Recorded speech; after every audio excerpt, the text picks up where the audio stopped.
I never pictured myself as the kind of woman who'd settle for less, but life has a way of softening the sharp edges of your expectations. 14 years with James taught me that.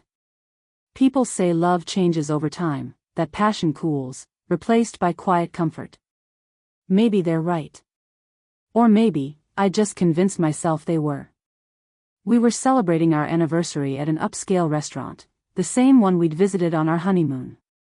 It was James' idea, a rare romantic gesture. I wanted to believe he'd been planning something special. Maybe tonight would be different. Maybe, he'd finally see me. The waiter led us to a cozy table by the window. Candlelight flickered between us, casting soft shadows. James reached into his jacket, and my heart skipped. Was this it?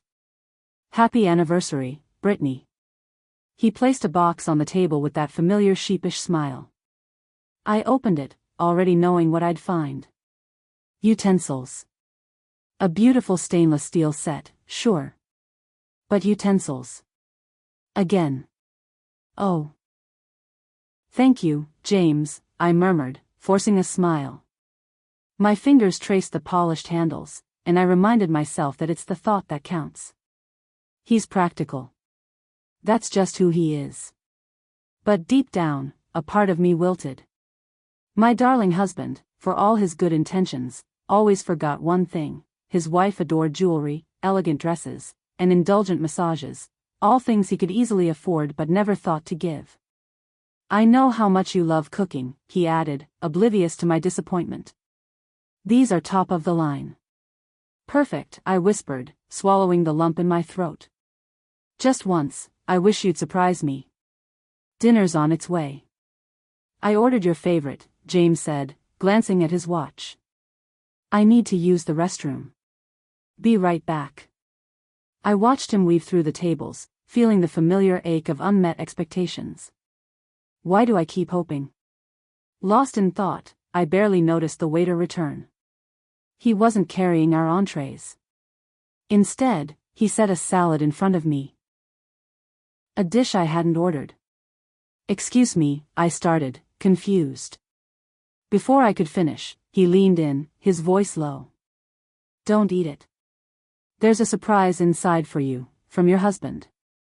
I froze. What? The waiter gave me a knowing smile and nodded toward the plate. His words played in my mind, a surprise from your husband. My pulse quickened. Was this it? Was James finally breaking his pattern?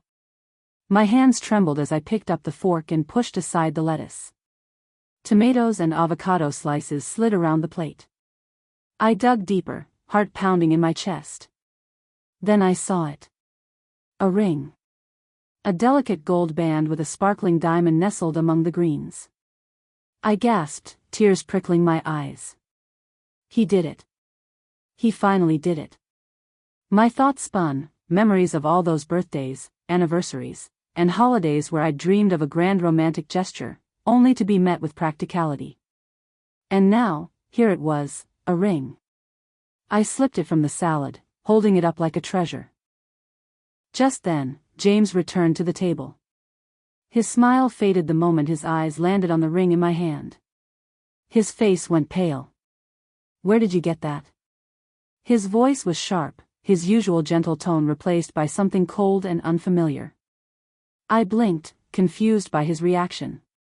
James, you. I said, where did you get that? His voice rose, drawing glances from nearby tables. I glanced at the waiter, still standing nearby. That's when I noticed his expression. A smirk played at the corner of his lips like he knew something I didn't. Your husband's full of surprises, huh? The waiter's voice was casual, but something was off. There was a glint in his eye that made my stomach twist. James' hands clenched at his sides. What's going on?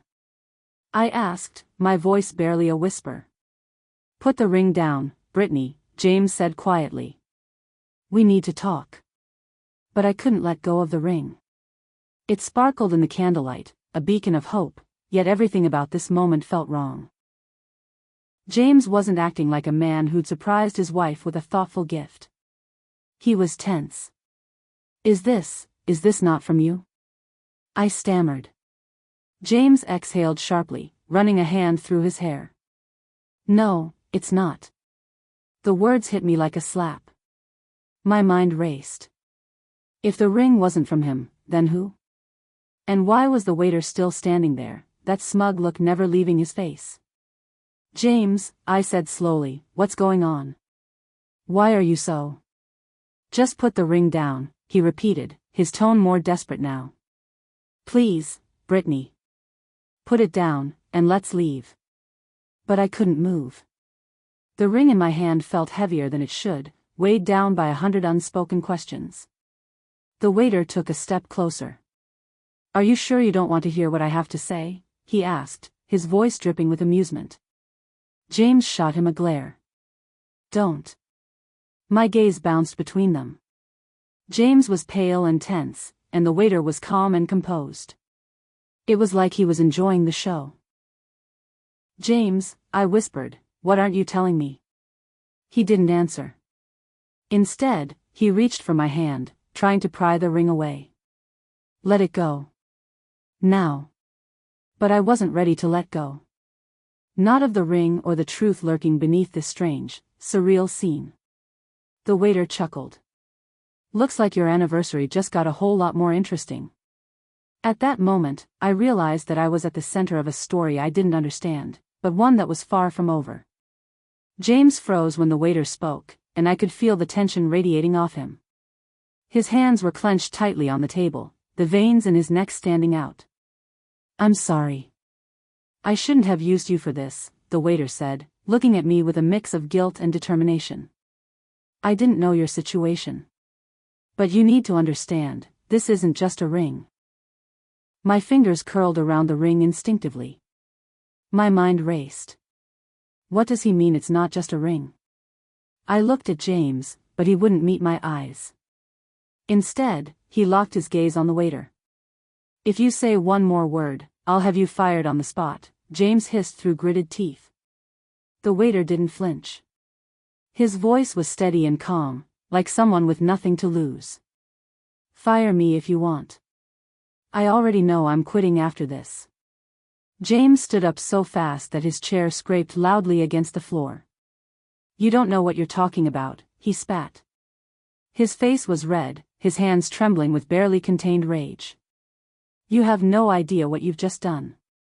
But the waiter held his ground. He looked at me again, sympathy flickering in his eyes.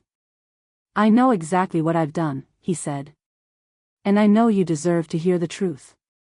That ring, he pointed to the one I was still holding, wasn't meant for you. It's the ring James gave my girlfriend. The world seemed to tilt. I felt the weight of his words settle in my chest, pressing down like a crushing boulder. James gave this ring to someone else? My mind scrambled to piece it together, but the waiter wasn't done. And if that's not enough, he added, his voice cutting through the growing silence of the restaurant, she wasn't the only one. I couldn't breathe. The edges of my vision blurred, and for a moment, I thought I might faint. But then James spoke, and his words snapped me back to reality. Enough, he barked. You've made your point. I stood slowly, bracing myself on the edge of the table. No, I whispered, my voice shaky but growing stronger with each word. He hasn't. James turned to me, panic flashing across his face. Brittany. Don't. I raised a hand to stop him. Don't you dare. The waiter's words echoed in my head, she wasn't the only one. How many women? How long had this been going on? I met James' eyes, and for the first time in years, I saw fear in them. Not the fear of losing me, no, this was the fear of exposure. The fear of consequences. Is it true? I asked, my voice trembling with a mixture of heartbreak and fury. Did you give this ring to someone else? James opened his mouth, but no words came out. His silence was loud enough. I looked back at the waiter. Who is she? I demanded. Your girlfriend. What's her name? The waiter hesitated, glancing at James before answering. Her name's Chloe. Chloe. The name landed like a punch to the gut. I tried to picture her, a stranger who had unknowingly become part of my life, my marriage. She works at a boutique downtown, the waiter continued. She never told me she was seeing someone else until I found out on my own. I shook my head, trying to process it all. How did you find out? The waiter glanced down, his expression darkening. James was careless. I saw him with her outside the store. They were affectionate. My stomach turned. James wasn't just unfaithful, but he was brazen about it. And he dared to sit across from me, year after year, pretending we were happy. James finally found his voice. Brittany, listen to me. It's not what it sounds like. I laughed bitterly. Not what it sounds like? James, I'm holding the ring you gave another woman. And according to him, I gestured to the waiter, she wasn't the only one. It was a mistake, he pleaded. A moment of weakness. It didn't mean anything. I stared at him, incredulous. You don't accidentally buy a ring and give it to someone else, James. That's not a mistake, that's a choice. His shoulders sagged. I never meant to hurt you. Well, congratulations, I snapped. You've done a hell of a job. Silence fell between us. The entire restaurant seemed to be holding its breath, waiting for what would happen next. I turned to the waiter. Why did you do it? I asked. Why tell me now? He sighed, running a hand through his hair. Because I couldn't stand by and watch him get away with it. Chloe doesn't know about you, and she deserves to know the truth, too. But I didn't realize how much it would hurt you. I'm sorry. I nodded slowly, my anger softening just a little. Thank you. I needed to hear it. James reached for my hand, but I pulled away. Brittany, please. We can fix this. We've been through so much together. I stared at him, searching for the man I thought I knew, the man I'd built my life with. But all I saw was a stranger. I loved you, I said quietly. I gave you everything. And you threw it away. James' eyes filled with tears. I made a mistake. But we can move past this. No, we can't. I shook my head. Because it wasn't just one mistake. It was a pattern. And I can't keep pretending everything's fine when it's not. I held up the ring one last time, letting the diamond catch the light. Then, with a calmness I didn't feel, I dumped the salad, and the ring, into his lap. Gasps echoed through the restaurant, followed by applause. The sound washed over me, a strange blend of humiliation and validation. James sat frozen, salad dressing soaking into his lap. I looked around at the faces watching us, then back at the waiter. You deserve to know, he whispered, his eyes full of regret. I managed a small smile. Yeah, I did. And with that, I walked out of the restaurant, leaving James behind. The cool night air hit me like a slap, but I welcomed it. For the first time in years, I felt free. Broken, yes. But also strong. I thought about all the years I might have spent living a lie as I walked down the street.